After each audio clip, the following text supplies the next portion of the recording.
नमस्कार दोस्तों, स्वागत है आपका हमारे YouTube चैनल डेली न्यूज पर।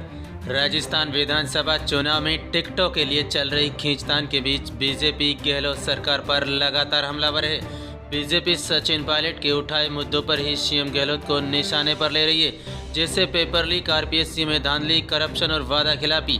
पायलट पूरे 5 इन्हीं मुद्दों पर गहलोत को निशाने पर लेते आए हैं। हालांकि अब पायलट के सुर बदले हुए हैं, लेकिन बीजेपी पायलट के उठाए मुद्दों पर ही हमलावर है।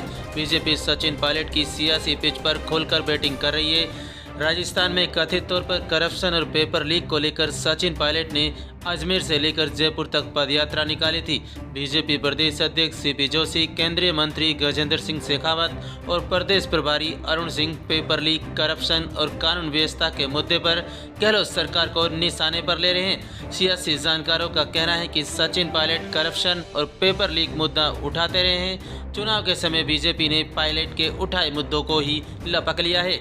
सचिन पायलट का आरोप लगाते रहे कि पेपर लीक करने वालों को सरकार बचा रही है। आरपीएससी में पुनर्गठन किया जाए। आरपीएससी सदस्य बाबूलाल कटारा की नियुक्ति किसकी सिफारिश पर हुई थी? सियासी जानकारों का कहना है कि करीब 5 महीने पहले जो मुद्दे सचिन पायलट ने उठाए थे, वही मुद्दे अब बीजेपी उठा रही है। हालांकि सीएम गहलोत का जवाब एक ही है, बीजेपी राजनीति कर रही है। हालांकि कांग्रेस आला कमान के दबाव और समझाने के बाद सचिन पायलट के सुर बदल गए हैं, लेकिन जानकारों का कहना है कि 5 साल तक गहलोत सरकार के घेरने वाले पायलट कैंप के नेताओं ने बीजेपी को जो मुद्दा दे दिया, उसे चुनाव में जमकर उठाया जा रहा है। बीजेपी के हर चुनाव कैंपेन में पायलट द्वारा उठाए गए मुद्दे ही छाए हुए हैं। राजस्थान की सियासत में गहलोत और पायलट की टकराहट किसी से छिपी हुई नहीं है। सीएम नहीं बनाए जाने से नाराज सचिन पायलट ने वर्ष 2020 में गहलोत के खिलाफ बगावत कर दी थी। पायलट अपने समर्थकों के साथ